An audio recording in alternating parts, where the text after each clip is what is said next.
நமஸ்காரம்.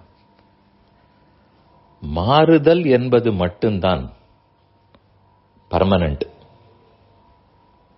சேஞ்ச் என்பதுதான் பர்மனன்ட். பாக்கி எதுவுமே பர்மனன்ட் இல்லை. இது ஒரு பொதுவான கருத்து, எல்லாரும் நம்பும் கருத்து. ஆனால் இதை ஏன் இப்படி சொல்லுகிறார்கள்? அந்த கருத்தின்படி நாம போக முடியுமான்னு பார்ப்போம். மாறிக்கொண்டே இருக்கும் என்பதை தவிர வேற எதுவுமே நித்தியம் இல்லையா? பரமாத்மா நித்தியம், ஜீவாத்மாக்கள் அனைவரும் நித்தியர்கள். பரமாத்மாவுக்கும் ஜீவாத்மாவுக்கும் இருக்கிற தொடர்பு நித்தியம். இவ்வளவு விஷயங்கள் நித்தியமாக உள்ளன. இதை மொத்தமாக மறந்துவிட்டு மாறிக்கொண்டே இருப்பது மட்டும்தான் பர்மனன்ட் என்று ஏன் சொல்ல வேண்டும்? கண்ணன் பகவத்கீதையில் திரும்ப திரும்ப ஆத்மாவும் பரமாத்மாவும் நித்தியம் நித்தியம், மாறாது மாறாது, விடாமல் எத்தனை ஸ்லோகங்களில் சொல்லி இருக்கிறார். ஆத்மாக்கள் என்ன மாறிக்கொண்டே இருப்பார்களா? ஆத்மா எடுத்துக்கொண்ட உடல் மாறலாம்.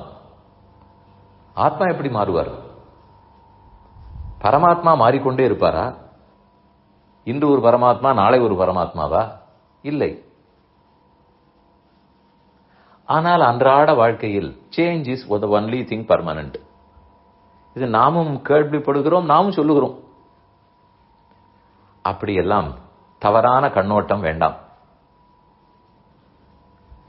மாறிக்கொண்டே இருப்பதை காட்டிலும் மாறாததை பற்றித்தான் நம்ம புத்தி போக வேண்டும். இப்படி பாருங்களேன்,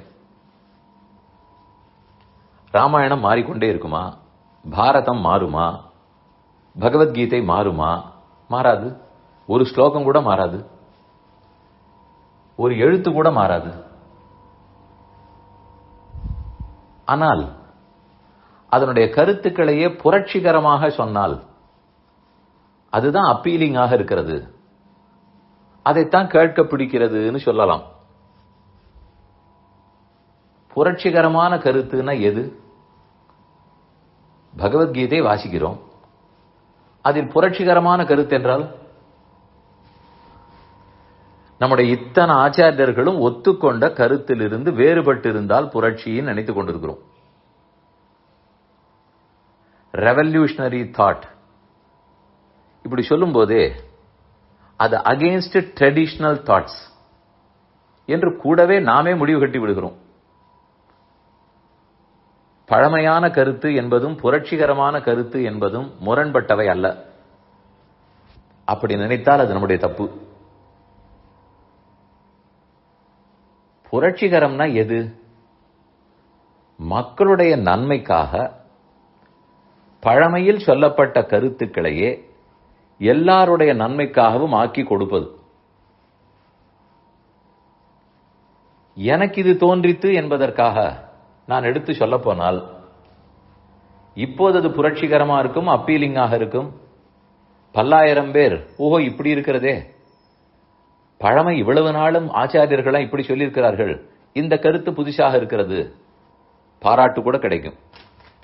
ஆனால் இறுதியில் அதில் உண்மை இருக்காது. இவ்வளவு காலமாக நம் ஆச்சாரியர்கள் என்ன சொல்லி இருக்கிறார்களோ அந்த கருத்தை ஒத்து பேசினால்தான் அந்த உண்மை நிலைக்கும். அந்த ஸ்லோகங்களை பத்தியோ அவர்களுடைய உரைகளை பத்தியோ நான் ரொம்ப தெரியாது, இப்படித்தான் எனக்கு கருத்து தோன்றுகிறதுன்னு சொல்ல போனால் அது கொஞ்ச நாளில் நீர்த்து போய்விடும், நிற்காது. எத்தனையோ கருத்துகள், எத்தனையோ புத்தகங்கள் பகவத்கீதையை பத்தியும் பாரதத்தை பத்தியும் வந்திருக்கும். அதெல்லாம் காலத்தை தாண்டி நிற்குமா? நிற்காது. அந்த காலத்து உரைகள் தான் நம் ஆச்சாரியர்கள் எழுதினதுதான் நிற்கும். ஏனெனில் அவைதான் உண்மை. அப்ப புதுமையாக எதையுமே பேசக்கூடாதா என்றால் பேசலாம். ஆனால் அது நம்ம ஆச்சாரியர்கள் ஒத்துக்கொண்ட புதுமையாக இருக்க வேண்டும். அது எப்படி 1000 வருடம் பழமையான ஆச்சாரியர்கள்லாம் இந்த காலத்து பேசுவார்கள் என்றால் பேசுவார்கள். முக்காலம் உணர்ந்தவர்கள், பெருமானாரே அருளப்பட்டவர்கள், அது தெரிந்துதான் அவர்கள் பேசுகிறார்கள். மேலும் எழுதப்பட்ட மூல புத்தகம் காலத்தை தாண்டி இருப்பது. பகவத்கீதை என்ன ஒரு துவாபர யுகத்துக்காக அல்லது ஒரு அர்ஜுனனுக்காக?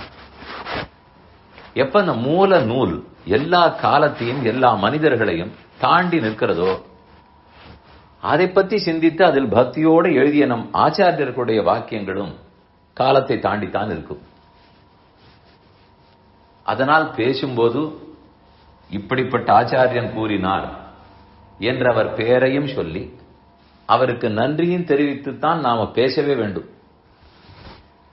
அவர்களுடைய பெயரை எல்லாம் எடுத்தால் எனக்கு எப்படி பெயர் வரும்? இது தப்பான புரிதல். அவர்களை பற்றி எவ்வளவு சொல்ல முடியுமோ சொல்லி அவர்களிடத்தில் நன்றியோடு பேசினால்தான் நமக்கும் உண்மை புரியும், மக்களுக்கும் உண்மை புரியும். அப்போதுதான் வாழ்க்கை வளமாக அமையும். நான் அப்பீலிங்காக இருக்கிறது, இதை பேசலாம் அதை பேசலாம், எத்தத்தையோ கோத்து பேசலாம்,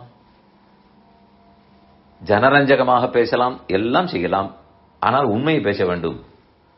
அந்த உண்மையும் நம்ம ஆச்சாரியர்கள் ஒத்துக்கொண்ட உண்மையாக இருக்க வேண்டும்.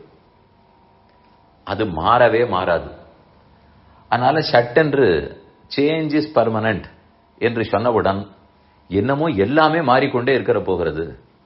பெற்றோர்கள் மாறுவார்கள், தாய் அன்பு மாறும், கடவுளிடத்தில் பக்தி மாறும். இப்படியெல்லாம் தப்பு கணக்கு போட வேண்டாம். அப்படியெல்லாம் எல்லாம் மாறிக்கொண்டே இருக்காது. மாறாததுதான் அதிகம். மாறிக்கொண்டிருப்பது நாம் கண்ணால் பார்க்கக்கூடிய ஜட பொருள்கள், அவ்வளவுதான் மாறும். ஆத்மாக்களும் மாறமாட்டார்கள், பரமாத்மாவும் மாறமாட்டார்.